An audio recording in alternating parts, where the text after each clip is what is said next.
Give me the environmentally friendly companies that I need to analyze before I decide to include them in my portfolio. And this research is really important because I should be applying the same principles that I would on any other investment decision. I'm looking for companies that have strong balance sheets, a good record of positive earnings growth, a positive return on equity, and an attractive valuation. It's all about getting exposure to good quality, environment-friendly stocks. Another way to gain broader exposure is through an actively managed mutual fund that uses sustainability investing criteria. For example, we could look at the TD Global Sustainability Fund. The fund card shows me its top holdings.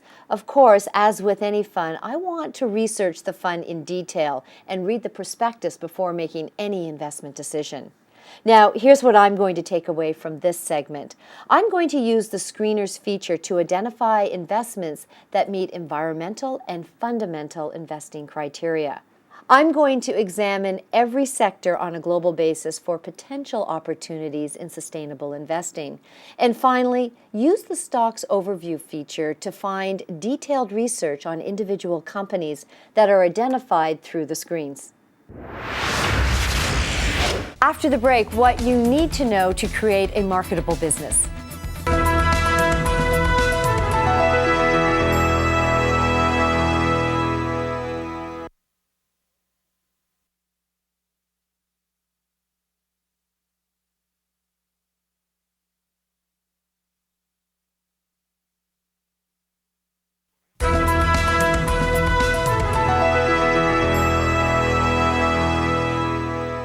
We're back. We've all heard the experts describing the current economic situation as the new normal. But what does that mean for business owners trying to grow their companies or transition them to the next generation? I've invited Doug Robbins back onto the show. He is the president and the founder of Robinex, which specializes in helping owners in mid-sized companies sell their business. Welcome back, sir. Well, thank you. Thanks for having me. We've seen a lot of tragedy in the news recently, and I'm referring specifically to what's gone on in Poland. And everyone seems to be talking about the importance of succession planning. And it's one of those things you don't think it's going to happen, you hope it doesn't happen, and then something, of course, can happen. How do business owners deal with it? I mean, it's a different magnitude, but it's the same scenario in many regards. Well, a properly organized business owner has thought about it, and he's put plans in place to operate the business in the event that occurs.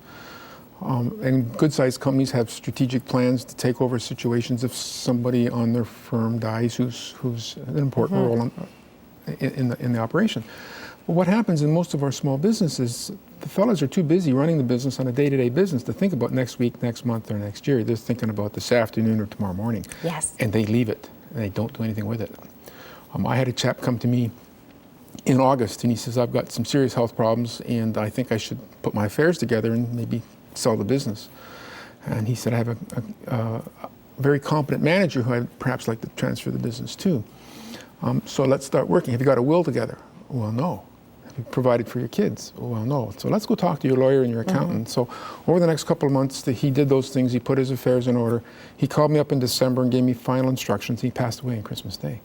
We've just finalized that transaction. It's supposed to close in a month. Wow. Okay, but he had the foresight because he was sick to do something. He may have, yeah, and others may not have had that not necessarily the foresight, but the time. The timing. But if it had been an accident, there would have been nothing in place. Absolutely. When you're thinking about transitioning and you want to get top value, top dollar for the business, I mean, I know it's not just about the money, but we're talking about the money. We're talking about the money here today. Absolutely. Okay, how do you position it? How do you make sure that you've covered off all the bases? Oh, there's so much to cover. We couldn't cover it in our show today. Okay, well, give me three. Well, the first thing is you have to have an exit strategy. Okay, you have to have a plan as to when that exit strategy might be implemented, and you need to have the resources to put it in place. I mean, it's pretty straightforward. You just need to think about it, and when you think about it, it generally falls in line. Once you've thought about it, you need to then start to implement it. So you sit down with your accountant and your lawyer, and you start to put the pieces in place to deal with it. Or maybe if your company's large enough and you've got a number two manager who could run it in your absence, then you involve that person in that situation so if the unexpected occurs, life will carry on. Now, when it comes to the financials, are there any sort of changes that you specifically have to make to those? Oh, absolutely. What happens with most small business owners, they treat their business and the business as a bank account as it's their own personal ATM machine. So expenses are run through the business that might not otherwise be there if somebody else owned it. And, there's an extra car and there's some extra wages and there's a holiday extended on the end of a conference. There's all kinds of things. So the first thing we really need to do is go back and look at those financial statements and recast them into a normal business operation. That recasting generally finds us a lot more profit. Of course, profit's what drives the value of a company. Right. Bottom line. What about the intangibles, though? Oh, the intangibles are there. Every business has intangibles, and what happens is most people don't think about them. We were just called in December to sell a business that was going broke. Yeah. And they were doing about $4.5 million in sales. And they said, if you can get us $1 million, $3 million, $4 million, we'd really be happy. We went in, we analyzed the business, we took it apart and found there were 3 operating businesses within the business. And we found that their customer base and the products that they sold were niche, and we sold just the customers in the product line to 2 different buyers and wound up with $3.9 million. So is that where you get that expression I've heard you use, no asking price? That's correct. You just don't make that assumption. We never put a price on a business because there's value and there's price, and then there's transaction structure. And if you set the price, you set the structure. But there's 8 different kinds of buyers, and each buyer will value it from a different paradigm. The strategic buyer, the symbiotic buyer, the investment buyer, the entrepreneurial buyer. All these buyers look at things. And they have different ways of valuing it. Exactly. So if I set a value on a business $100, 3 buyers might say, that's too high, I'd never pay it. And 1 buyer says, man, that's a deal, I better steal it. And if you don't get to the right buyer, you could lose the sale or you could give it away. And sometimes it's just through not knowing. Good practices that a buyer would value. What would I be looking for if I was buying a company? Honesty and integrity. Oh, okay. Okay. Yeah. And that makes sense. Well, what happens is so many people say, especially in small cash business, oh yeah, there's another set of books. And so what you're telling me, Mr. Seller, is that you're lying and cheating against the government. Who is your business partner? And so if you're doing that to the government, what's to prevent you to doing that from me as the buyer? I can't trust you. You're a liar and a thief, and you've admitted it. Yeah. So this is a huge issue. Integrity, good record keeping, honesty, fair treatment of employees, all those scenarios change the integrity of the business. And the higher the integrity, the higher the earnings multiple equals the higher the price. Can you add to that how strong the team is that's in place, or does that matter if you have a new buyer? No, the team is really important. Critical. Because when a buyer is buying a business, he's buying the ability of that business to make profit in the future. Okay? Well, one of the important parts of the profit-making process is the employees. And if it's a management team or whatever it is in terms of that structure, that's an important component of the business. So you blow all the employees away, there's nothing left to make the money. So the employers are really a very important Very part. key. So it is so much more, but initially there'd be a great sales presentation. I would present to you all the reasons I want you to buy my company. Is that a little bit of smoke and mirror? That's a lot of smoke and mirrors. What we really want to do is the buyer wants to know everything about the company before he comes in and buys the business. Okay? We have what we call due diligence. So usually the seller will give the buyer all the glory. Yes. And so the buyer will make a proposal based on all the glory. Then he'll go in, he'll do his due diligence, and there's about 1,000 items they check, 980 to be specific. But who's counting? Yeah, right. And as they go through it, they find all the things that the seller didn't tell them. And so the picture becomes dimmer and dimmer. Only 1 company in 4 survives due diligence. Wow. So what has to happen, my paradigm, let's put it all on the table. If the bride has a wart on the end of her nose, let's make sure the groom knows about it before he meets her. Okay. I like that analogy. Sort of. Okay. Sort of. But you do want full and true plain disclosure. The way we do it is we go in first and we take the company apart and we do all that. And then we give the So there isn't anything hidden agenda? There should be nothing hidden. Does it matter if you have a good reason to sell the business or not? Does the buyer really, or should they care? Absolutely, the buyer cares. Illness forces sale of business. Underlying thing is the client's sick of losing money. Okay. So at the end of the day, the buyer wants to know a good reason why it's selling. Retirement's an excellent reason. Okay. But if it's not a good reason, what is he hiding? Why is he selling it? What problem is he running against that he doesn't know how to solve that the buyer is going to inherit? So having a good reason for selling is important. Many buyers are jilted at at the end of the day, they go through all the cost and time of putting a proposal together, and the seller changes his mind. Oh, I decided to give it to my son. Oh, yeah. Okay, or I just landed a huge contract and I'm going to keep it for 3 more years. All those kinds of issues. So that's a big feature. When you think about it, many entrepreneurs who have built their business from the ground up, it is their life. It is who they are. They define themselves. Even though they say they're going to slow down, they have a really hard time doing it. You know, what's your advice to someone like that?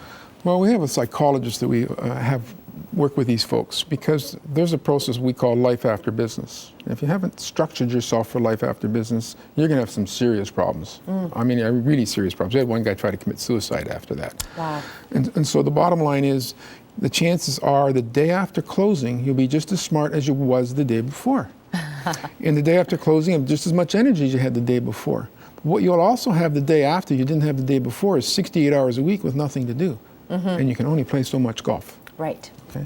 So usually what happens after about 6 months of sale, the seller becomes very agitated, uncomfortable, restless, doesn't know what he's going to do. So it's really important that we put in place. Okay, Doug, thanks very much.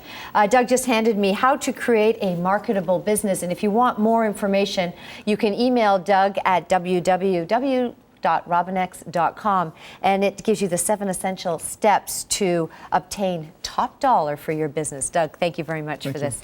I've been joined by Doug Robbins. He's the president and founder of Robinex. Now, after the break, how to find carbon efficient companies for your investment portfolio.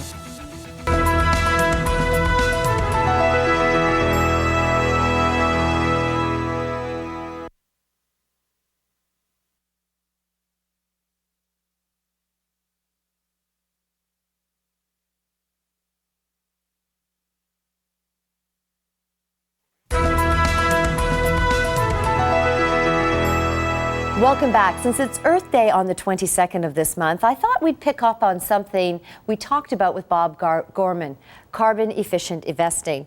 Despite the global economic slowdown, levels of carbon gas in the atmosphere have risen to new highs. Organizations are now paying more attention to the impact of their greenhouse gas emissions. For example, TD recently became the first North American-based bank to reach their goal of becoming carbon neutral. Only a handful of banks throughout the world have been able to do that. Investors are also looking to carbon-efficient investing for their portfolios. So where do you start? The U.S. and emerging markets such as Russia, China, and India are the top carbon-emitting countries in the world. What you want to find next are the emerging market companies with relatively low carbon emissions by looking at the S&P IFCI Carbon Efficient Index. Similarly, for the U.S., you can use the S&P U.S. Carbon Efficient Index. The index is made up of S&P 500 companies with relatively low carbon emissions. Investing in carbon-efficient companies is not only a way of doing your part for the environment, but also an attractive long-term investment theme for your well-diversified portfolio. Once again on tonight's show, we've tried to cover a lot of good investment advice. And if you're interested in having a money makeover or have someone look at your portfolio or create a plan just for you, all you need to do is send me an email at moneytalk@bnn.ca. Thank you so much for watching. We'll see you next time. I'm Patricia Levitt-Reed.